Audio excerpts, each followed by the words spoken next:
رمضان رمضان رمضان يا حبيب رمضان رمضان ليتك دوما قريب. Assalamualaikum warahmatullahi wabarakatuh. Alhamdulillahilladzi hadana lihadza wa ma kunna linahtadiya laula an hadanallah. Asyhadu an la ilaha illallah wa asyhadu anna Muhammadan abduhu wa rasuluhu. Allahumma shalli wa sallim ala sayyidina Muhammad wa ala alihi wa sahbihi ajmain, amma ba'd. Bapak Bunda Ananda, para dewan guru yang sama-sama kita ngarep ila Allah Subhanahu wa taala. Alhamdulillah kita telah memasuki daripada 10 hari terakhir di pertengahan bulan Ramadan, di mana di sini kita diisyaratkan oleh Rasulullah sallallahu alaihi wasallam lebih mengencangkan lagi daripada sabuknya, mengisyaratkan bagaimana kita sebagai orang yang beriman di dalam bulan suci Ramadan lebih lagi bersungguh-sungguh untuk bagaimana kita nak meningkatkan amalan-amalan kita di bulan Ramadan, khususnya di akhir daripada bulan Ramadan 10 hari terakhir. Kita ada kedatangan tamu yang ini namanya Lailatul Qadar. Maka Bapak Bunda yang sama-sama ngabul Allah Subhanahu wa taala, ada amalan yang harus kita hidupkan, yakni malam Lailatul Qadar itu dengan mendapatkannya, yakni dengan cara baginda Rasulullah sallallahu alaihi wasallam.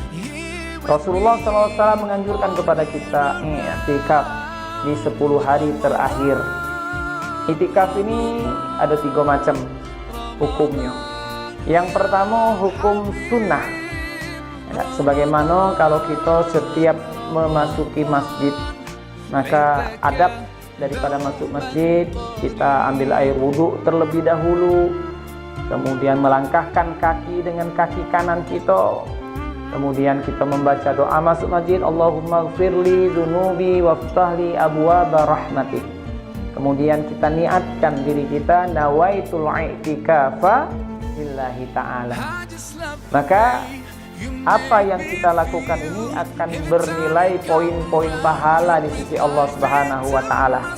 Kita mendapatkan pahala i'tikaf kalau kita niatkan i'tikaf. I'tikaf ini adalah berdiam diri di masjid dengan rangkaian kegiatan ibadah ya yang harus kita lakukan di masjid. Nah, i'tikaf dalam keseharian ini hukumnya sunnah. Jadi kita kalau setiap masuk masjid niatkanlah i'tikaf. Itu yang pertama, niat i'tikaf yang hukumnya sunnah. Ada sunnah muakkadah, adalah 10 hari terakhir yang sangat dianjurkan, dikuatkan oleh Rasulullah SAW untuk kita mengerjakannya, untuk kita melakukannya di 10 hari terakhir. Maka masjid-masjid di 10 hari terakhir dibuka. Kita buka, kita buat amalan-amalan daripada jemaah kita ini untuk memakmurkan daripada malam-malam daripada 10 hari terakhir itu untuk mendapatkan Lailatul Qadar dengan i'tikaf. Jadi kalau i'tikaf ini di masjid, kalau di rumah namanya istrikaf.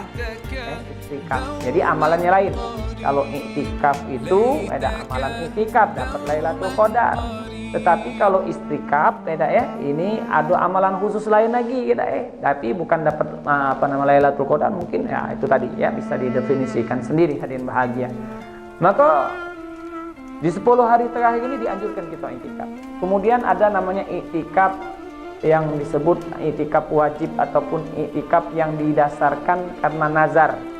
Jadi kalau ada orang berniat nazar, misal kalau saya diterima pegawai PNS, saya akan i'tikaf selama berapa hari, 3 hari berturut-turut. Nah, ini hukumnya wajib. Maka hadirin bahagia, fadilah daripada i'tikaf adalah kita umpamakan sebagaimana kalau kita ini bertamu. Jadi kalau kita bertamu, kemudian sehingga kita ini tidak akan pulang sebelum daripada tuan rumah ini memberikan apa yang menjadi keperluan kita atau yang menjadi hajat kita. Pasti akan diberikannya. Nah, begitu juga Allah Subhanahu wa taala, seseorang yang berniat untuk iktikaf, maka Allah Subhanahu wa taala akan ijabah apa yang menjadi keperluan, permintaan, permohonan kita. Karena apa? Karena kita ini adalah tetangga Allah, kita ini adalah tamu Allah, maka insya Allah akan Allah ijabah segala apa yang menjadi doa kita. Lalu apa sih amalan iktikaf? Amalan masjid sebagaimana amalan yang diamalkan oleh Rasulullah SAW di zamannya dengan para sahabat. Yang pertama, amalan yang pertama adalah zikir ibadah. Sebagaimana yang kita ketahui, fungsi daripada masjid itu adalah untuk kita memperbanyak zikir kita, ibadah, sholat kita, maupun berbagai macam ibadah yang kita lakukan. Itulah yang namanya amalan-amalan di masjid. Namun kadang-kadang pengertian kita cuma sebatas zikir ibadah saja fungsi masjid itu. Ternyata tidak. Yang kedua, amalan yang harus kita lakukan di dalam masjid adalah ta'lim wa ta'lum. Belajar dan mengajar. Ada yang belajar, ada yang mengajarkan. Maka apabila hidup dalam satu masjid, hidupnya ta'lim wa ta'lum ini, insya Allah mudah-mudahan Allah Subhanahu wa taala akan menambah kepahaman daripada orang-orang yang mau belajar, kemudian mengajarkan daripada ilmunya ini, sehingga amalan kita akan sempurna. Karena apa? Semakin belajar, semakin bertambah ilmu kita. Baik, banyak macam-macam belajar nih. Belajar ilmu fikih atau belajar tajwid pokoknya insya Allah kalau kita perbanyak belajar semacam ini, maka Allah Subhanahu wa taala ini akan tambah berikan kepahaman kepada kita.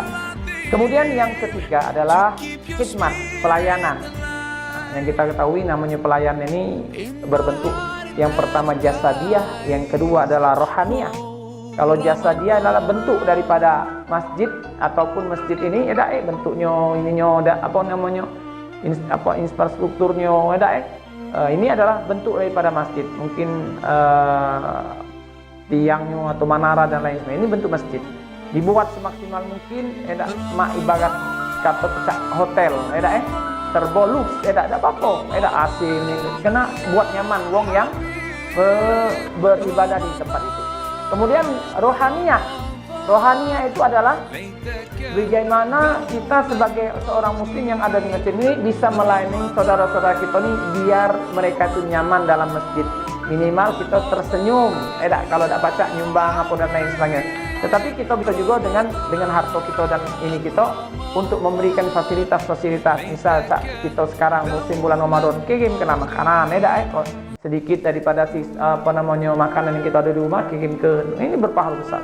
Ini namanya pelayan. Dan yang terakhir adalah dakwah, tabligh, qurut fisabilillah. Di zaman Rasulullah ini dihidupkan untuk kita saling ingat mengingat, saling menyampaikan. Dan adanya Rasulullah mengeluarkan jemaah-jemaah dari masjid ini untuk mendakwahkan agama. Oke Bapak Bunda yang sama-sama mengharap Allah Subhanahu wa taala, inilah daripada tema kita lagi ini tentang bagaimana menghidupkan amal-amalan masjid dengan cara iktikaf. Itu saja mungkin dari Pak Pami pada hari ini. Mudah-mudahan bermanfaat, dan kepada Allah kami mohon ampun. Billahi taufiq wal hidayah. Assalamualaikum warahmatullahi wabarakatuh.